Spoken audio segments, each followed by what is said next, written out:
Assalamualaikum dan selamat sejahtera. Hari ini kita sambung lagi pembelajaran sains tingkatan 4 bersama saya Cikgu Taufik Ibrahim. Hari ini masuk tajuk baru bab 7 koordinasi badan. So kita akan belajar dahulu 7.1 sistem endokrin manusia. So dalam 7.1 sistem endokrin manusia kita ada dua hasil pembelajaran ataupun standard pembelajaran. Yang pertama menerangkan sistem endokrin dan fungsinya, dan yang kedua menjelaskan punca dan kesan ketidakseimbangan hormon kepada kesihatan dengan contoh. So yang pertama sekali kita pergi dahulu kepada maksud koordinasi badan. So maksud koordinasi ialah saling berhubung ataupun saling bekerjasama untuk melicinkan perjalanan. So kita boleh andaikan bahawa koordinasi badan ini ialah semua bahagian badan menjalankan proses secara kerjasama. Sebab dalam badan kita ni bermacam-macam sistem, bermacam-macam part kita ada. So semua sistem dalam badan kita ini akan bekerjasama untuk menjalankan sesuatu proses, dan membentuk manusia seperti kita. So manusia pun macam kita pun bolehlah melakukan proses-proses kehidupan, berjalan, makan, tidur, minum dan sebagainya. Sama juga macam kereta. Kereta pun banyak part, ada sistem, aircon, ada enjin, ada kereta. So semua sistem itu bergabung dan bekerjasama, berkoordinasi dan menyebabkan kereta itu boleh bergerak. Macam itulah contohnya. So koordinasi badan ini memastikan semua sistem badan berfungsi secara harmoni dan membolehkan kita hidup sebagai satu entiti ataupun sebagai satu makhluk. So koordinasi badan ini merupakan tindak balas terhadap arah rangsangan yang dikawal oleh sistem saraf dan sistem endokrin. So kita dah belajar sistem saraf pada tahun lepas, iaitu tingkatan 3. So tahun ini tingkatan 4 kita belajar pula sistem endokrin. So kita boleh simpulkan kat sini bahawa koordinasi badan ini ialah kerjasama di antara sistem saraf dan sistem endokrin. So sistem saraf ni termasuklah otak kita, saraf tunjang, ada sistem saraf pusat, ada sistem saraf periferi. So untuk kali ini kita akan belajar sistem endokrin. So kita pergi kepada sistem endokrin. So sistem endokrin ni ialah sistem dalam badan yang mengkoordinasi fungsi badan yang melibatkan bahan kimia, iaitu hormon. So hormon ni ialah bahan kimia organik. Kalau sistem saraf, dia melibatkan penghantaran impas yang dipanggil sebagai isyarat elektrik. Jadi kalau endokrin ini penghantaran maklumat melibatkan bahan kimia, iaitu hormon. So berfungsi untuk menghantar maklumat ke seluruh badan dengan perembesan hormon. Kalau sistem saraf, isyarat elektrik yang kita panggil sebagai impas. Kalau sistem endokrin, dengan cara perembesan hormon, maklumat itu dihantar. Terdiri daripada kelenjar endokrin, iaitu kelenjar tanpa duktus, tanpa saluran yang merembeskan hormon terus masuk ke dalam salur darah. So contohnya macam kat bawah ni, so ada kelenjar endokrin dan di bawah tu ada salur darah. Jadi kelenjar endokrin akan merembeskan sahaja hormon masuk terus ke dalam salur darah untuk dibawa ke organ-organ seterusnya. Tengok sikit proses macam mana. Yang pertama sekali kita tengok tadi, kelenjar endokrin merembeskan hormon ke dalam aliran darah, iaitu salur darah. Jadi hormon akan masuk ke dalam salur darah. Jadi hormon itu akan dibawa oleh darah ke seluruh badan menuju ke satu tempat yang kita panggil sebagai organ sasaran. So organ sasaran ini hanya organ tertentu yang bertindak balas terhadap hormon, iaitu organ sasaran. Jadi hormon itu akan pergi ke organ sasaran. Seterusnya kita pergi kepada contoh tindak balas yang melibatkan sistem endokrin. Contohnya kita jumpa hantu ataupun terserempak dengan hantu. Sama contoh macam saya bagi sistem saraf dahulu masa form 3. So kalau kita jumpa hantu, kita andaikan cerita hantu Kak Limah. So hantu Kak Limah tu ialah rangsangan. So bila kita ada rangsangan, kelenjar endokrin akan merembeskan hormon untuk meningkatkan dari segi denyutan jantung kita, meningkatkan pernafasan kita, meningkatkan tekanan darah, meningkatkan aras glukosa dalam darah serta meningkatkan kadar metabolisme. Jadi organ sasaran tersebut akan menerima hormon daripada kelenjar endokrin dan seterusnya akan menyebabkan organ sasaran itu bertindak. Contohnya dekat sini jantung mengepam lebih banyak darah untuk membekalkan oksigen dan glukosa ke otot. Selepas itu otot juga akan mendapat lebih banyak tenaga, glikogen simpanan ditukar ke glukosa. So tindak balas ini akan menyebabkan badan kita ini bergerak balas. Bergerak balas dalam ini ialah lari dengan laju. So bila kita jumpa hantu, kelenjar endokrin akan merembeskan hormon pergi ke organ sasaran. So dia akan menyebabkan beberapa perubahan berlaku dalam badan kita untuk bergerak balas. So jumpa hantu kita larilah. Takkan kita nak bersapa, tegur sapa pula dengan hantu itu. Alright, seterusnya kita pergi kepada ciri-ciri sistem endokrin. So apabila terdapat rangsangan, kelenjar endokrin akan merembeskan hormon. So kelenjar endokrin itu ialah kelenjar tanpa duktus. So hormon ni apa? Hormon ni ialah sejenis protein yang merangsang tisu ataupun organ khusus yang kita panggil sebagai organ sasaran. Dirembeskan dalam kuantiti yang sedikit, gerak balasnya perlahan serta memberi kesan lama dan tidak berbalik. Selepas itu hormon itu akan diangkut ke dalam salur darah menuju ke organ sasaran. So organ sasaran ini mempunyai reseptor dan bergerak balas terhadap hormon yang tertentu. Selepas itu barulah gerak balas itu akan berlaku. So sini menunjukkan macam mana hormon dirembeskan oleh kelenjar endokrin menuju ke organ sasaran untuk berlakunya gerak balas. Okey, seterusnya kita pergi kepada kelenjar endokrin yang ada dalam tubuh badan manusia. So ada 6 kelenjar endokrin, tapi dalam ni saya bagi 7. Yang pertama yang tak ada dalam buku teks ialah kelenjar hypothalamus, okey, yang berada di otak kita. Selepas itu di bawah kelenjar hypothalamus ada kelenjar pituitari. Selepas itu di leher kita ada kelenjar tiroid. Selepas itu di ginjal kita ada kelenjar adrenal, ada sepasang, ada 2. Selepas itu ada pankreas. Untuk wanita ada ovari dan lelaki ada testis. Alright, seterusnya kita pergi pula kepada fungsi setiap kelenjar yang kita tunjuk tadi.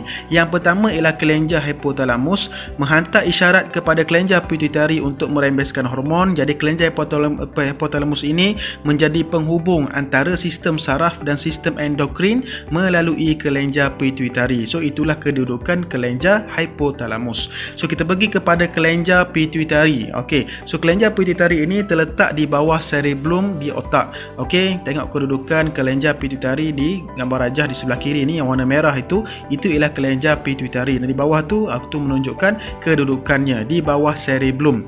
Okey, dikenali dengan kelenjar induk ataupun kelenjar utama kerana kelenjar pituitari ini menghasilkan hormon yang mengawal kelenjar lain. So kelenjar pituitari ini merembeskan 2 hormon. Yang pertama ialah hormon pertumbuhan, di mana hormon pertumbuhan ini berfungsi untuk mengawal pembahagian sel dalam badan, merangsang pertumbuhan pada peringkat kanak-kanak.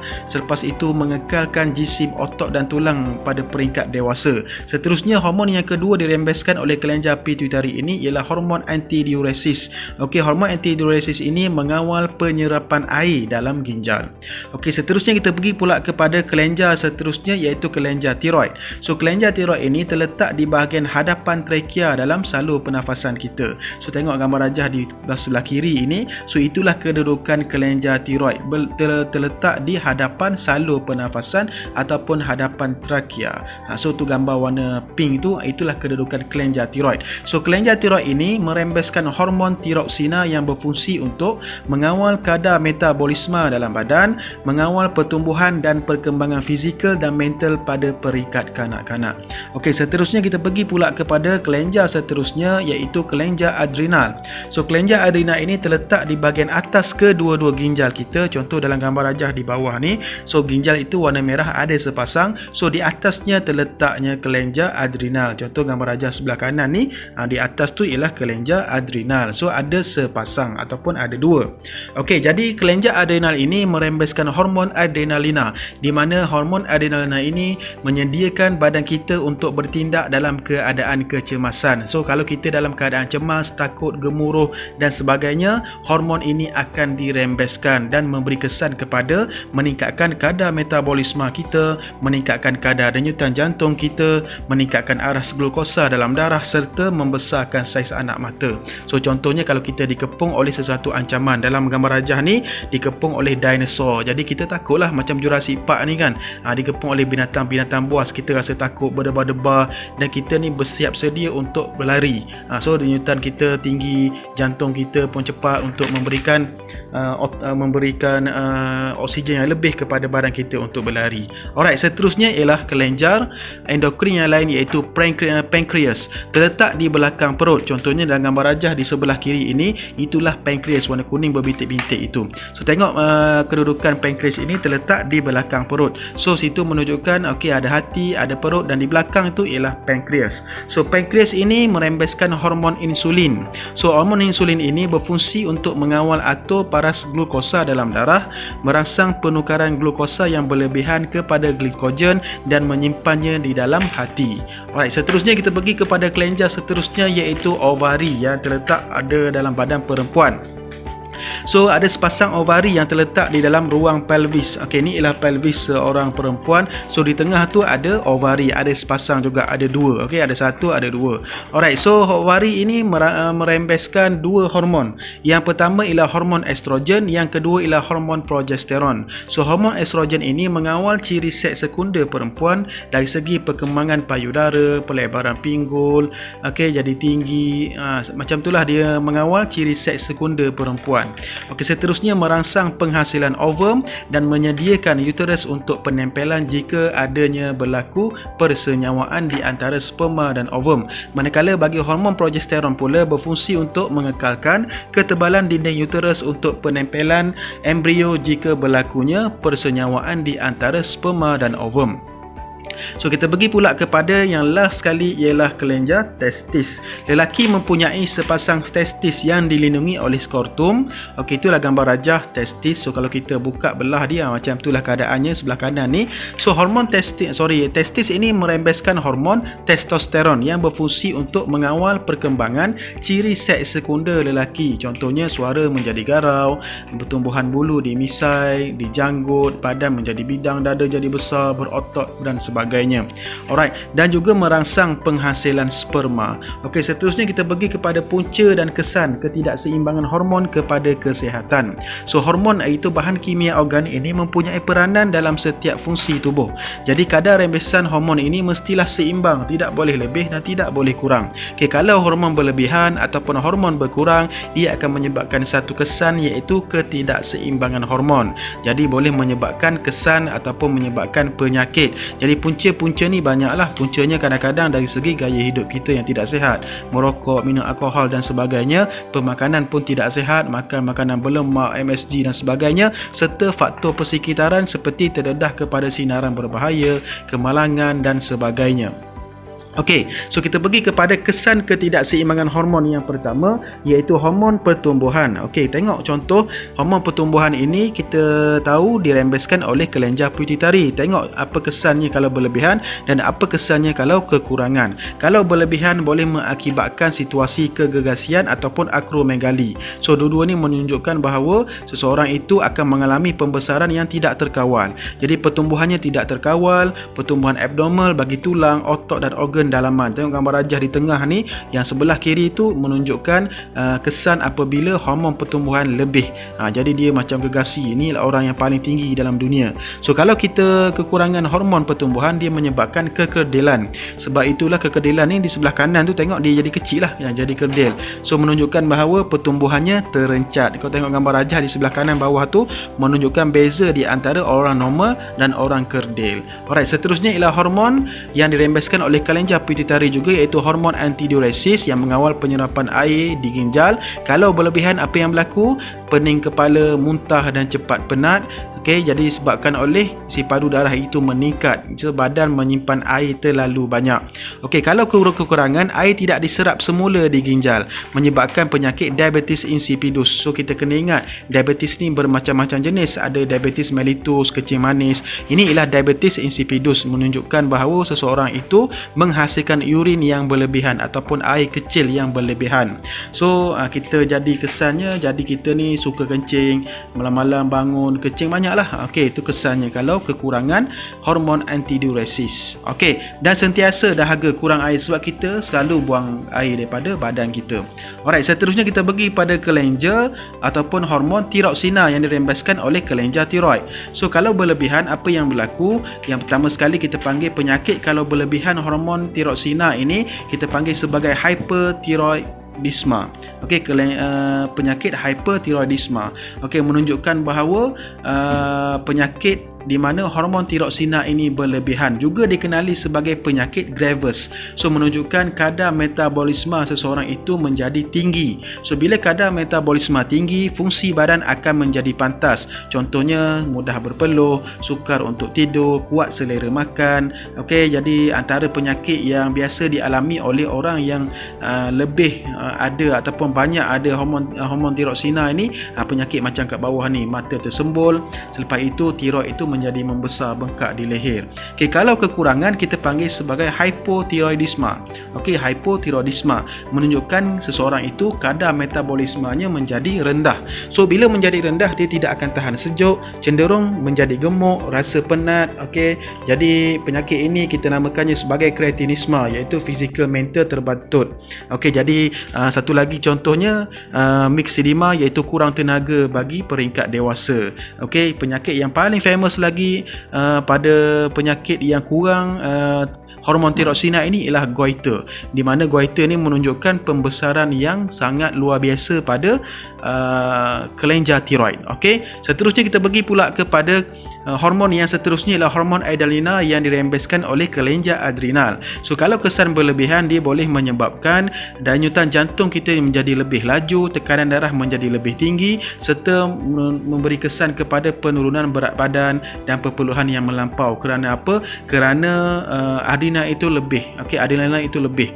Jadi jantung laju, jadi tekanan darah menjadi tinggi. So kita akan menyebabkan dalam badan kita ni semuanya cepat. Okey, penurunan berat badan dan perpeluhan yang melampau. So kalau kurang hormon adrenalina ini, tindak balas semasa kecemasan menjadi perlahan. Dia slow sikit react apabila situasi itu menjadi cemas. Kalau nampak hantu, dia siap tegur lagi hantu relax. Dia tak lari, tak cemas, tak takut. Okey, jadi biasanya hormon adrenalina yang kurang ini jarang berlaku secara semula jadi. Kalau berlaku pun, dia akan menyebabkan masalah dari segi depresi, gangguan tidur ataupun migraine. Okey, seterusnya kita pergi kepada hormon insulin yang dirembeskan oleh pankreas. So hormon insulin ini kalau lebih, dia akan menyebabkan penyakit hypoglycemia, iaitu paras glukosa dalam darah menjadi rendah. So bila paras glukosa dalam darah menjadi rendah, dia memberi kesan kepada kita dari segi masalah percakapan, kekeliruan, confuse, mudah pitam, lemah badan dan boleh mengakibatkan kematian ataupun maut.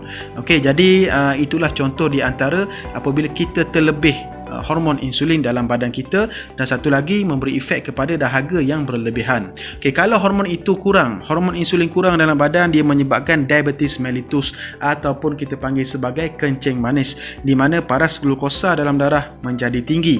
So kenapa tinggi? Kenapa tinggi? Kerana glukosa berlebihan itu tidak dapat ditukar menjadi glikogen. Okey, so apabila darah tinggi apabila menghadapi diabetes mellitus ataupun kencing manis, dia memberi kesan kepada ginjal kita menjadi rosak, menyebabkan jantung kita pun rosak, mata kita cepat rabun, saraf pada kaki pun rosak ataupun kena stroke. Sebab itulah biasanya orang yang kena kencing manis ini kebanyakannya akan mengalami sakit macam ni lah. Kaki menjadi sakit, lepas tu dia akan menjadi buruk, warna hitam dan sebagainya. Kadang-kadang doktor terpaksa potong kaki. Sebab itulah penyakit kencing manis ni, kalau siapa-siapa yang ada pada tahap yang lebih bahaya, mereka menggunakan suntikan insulin, cucuk kat perut untuk tambah insulin dalam badan kita. Alright, seterusnya kita pergi kepada hormon yang seterusnya, iaitu hormon estrogen. Okey, yang dirembeskan oleh ovari. Okey, sebelum tu saya nak bagi tahu dekat awak, sebenarnya hormon estrogen ataupun hormon progesteron yang dihasilkan di badan perempuan tidak sahaja dihasilkan dalam badan perempuan, ia juga dihasilkan dalam badan lelaki. So lelaki dan perempuan ni mempunyai ketiga-tiga hormon. Hormon estrogen, hormon progesteron dan hormon testosteron. Okey, bezanya ialah jumlahnya. So kalau dalam perempuan ni jumlah estrogen dan jumlah progesteron lebih berbanding hormon testosteron. Kalau lelaki ni hormon testosteron lebih banyak berbanding hormon estrogen ataupun progesteron. Okey, sebab apa? Sebab ada kelenjar-kelenjar yang tertentu dirembeskan. So kalau perempuan dia merembeskan hormon estrogen, dia juga merembeskan hormon progesteron dan dia juga merembeskan hormon testosteron. Okey, tapi dalam perempuan ni estrogen dengan progesteron yang lebih banyak. So kalau hormon estrogen ni kalau kesan berlebihan, dia boleh menyebabkan seseorang perempuan itu mencapai tempoh matang ataupun akil balik lebih awal daripada biasa. So kalau hormon estrogen ini dalam badan lelaki lebih tinggi berbanding hormon testosteron. Jadi dia menyebabkan sifat keperempuanan kepada lelaki tersebut dari segi fizikalnya, dari segi sistem pembiakannya. Tengok gambar rajah di bawah ni. So kesan estrogen tinggi pada lelaki boleh menyebabkan stroke, selalu lemah badan, saiz tisu payudara semakin bertambah besar, sakit jantung, tisu lemak bertambah, risiko mati pucuk dan kurang nafsu, otot jadi lembek dan prostat bengkak dan menyebabkan risiko kanser meningkat.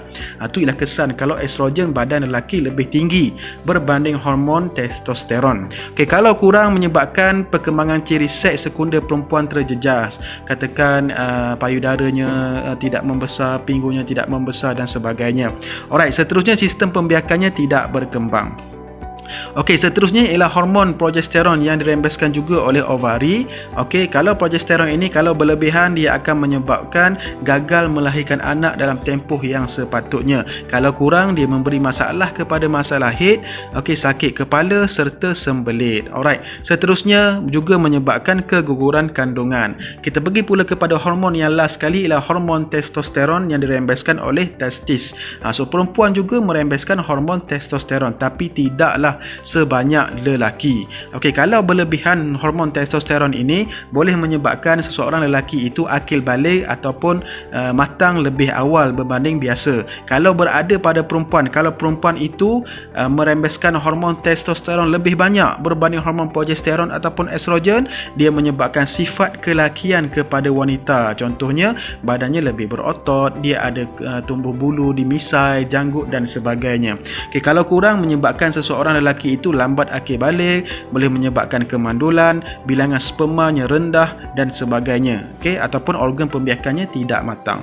Alright. Satu lagi, perkembangan otot pun dia akan terjejas. Otot dan tulang pun terjejas sebab lelaki dan perempuan ni bezanya dari segi otot dan tulang. Tengok badan fizikal lah.